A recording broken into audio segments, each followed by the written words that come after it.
But first, this time of year, we give a nod to the old-fashioned way of communicating those feelings of the heart, right? We send cards, we write notes, love letters. They all sort of slip back into vogue with Valentine's Day within reach. Emails and text messages, they just don't carry that same punch. But we just may have found a modern way to send over those same sentiments. How about creating a video Valentine for family and friends? No postage required, but as this darling example I'm about to show you proves, you can still package up all the feels. Take a look, and we'll talk more on the other side. My first true love kiss was a boy. I'm snuggy.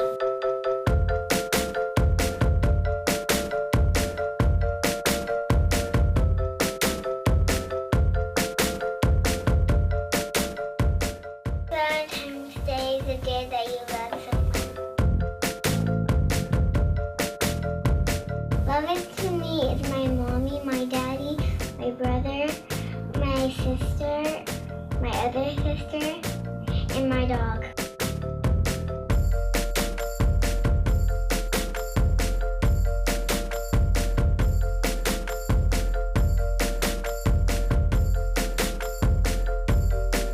Happy Valentine's Day!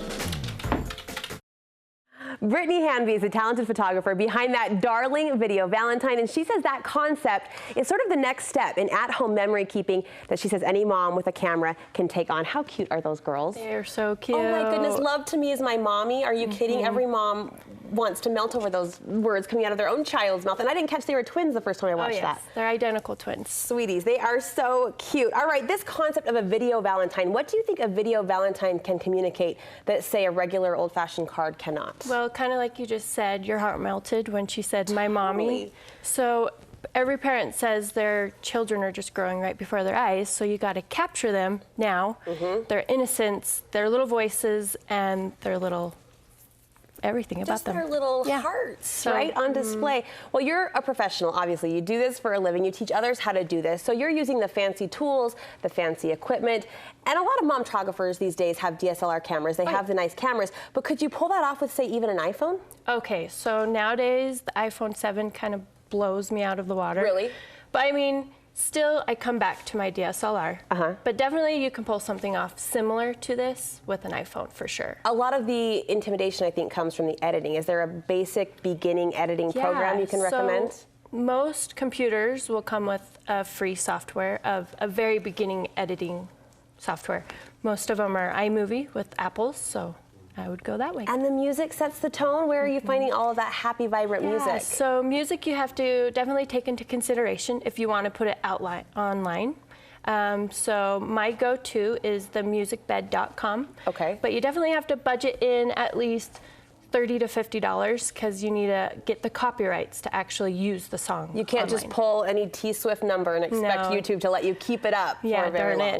But if you're just doing it for family and friends, you maybe can take some liberties and play around. Yeah, you can do that if you're just going to show it in your home. In your home. Yeah, but if you're going to go online anywhere, a red flag will come up. You'll know. Pay for the music. I mean, do it the right way. Absolutely, those artists deserve that. And is it kind of a get what you pay for sort of a budget structure? Definitely. So when I say $30 to $50, if you're going to go on the cheaper end, it's definitely going to be like a bad karaoke song that no one wants to sing to in the end. Okay, so the music definitely contributes to that happy, magical tone, but the lighting, I noticed, is just so bright and light and beautiful. How do you capture that? So lighting is that's my #1 thing I do when I first set up these little videos, is I look for big windows. So the windows are going to bring in a natural light, and sometimes the sun might be a little too harsh through that window, so I'll bring in some sheer curtains and it will just soften the light and just give that creamy look that you need. So the curtains are just diffusing it. Yeah. That's giving the softness. And we saw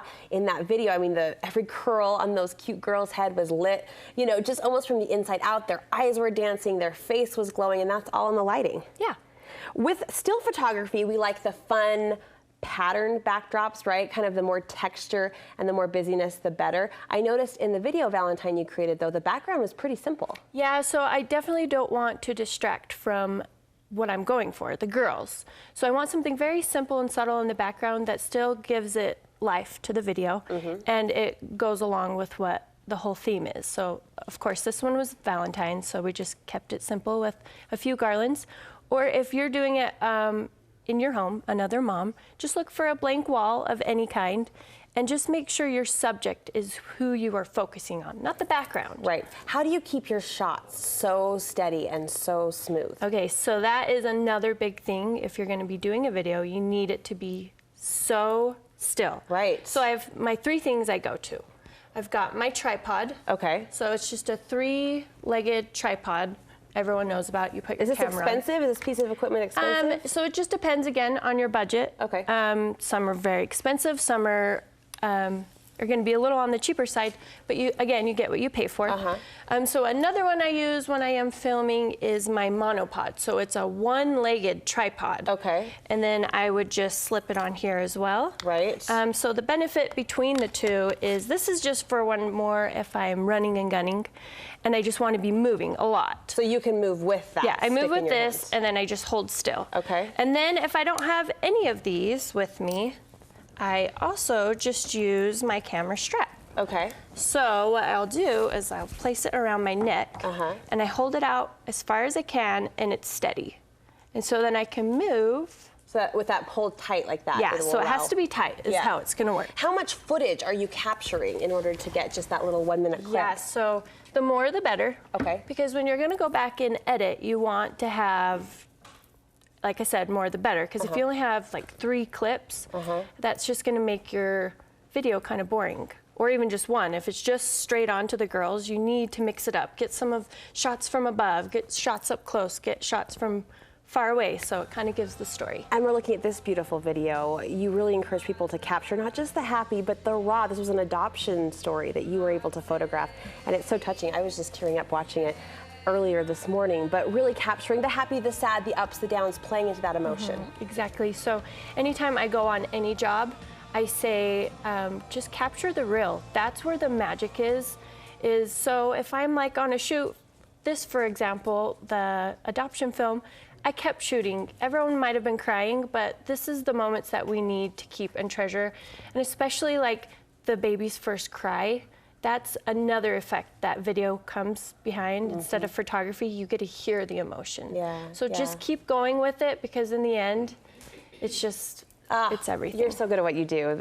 Proof is in the picture, literally. And you teach workshops so other moms and women can pick up on this hobby? Definitely. So these are a little more vague tips, but we can definitely dig in deeper if you just hop onto my website at hazelcreations.com. All right. Great inspiration. Brittney, thank you so much.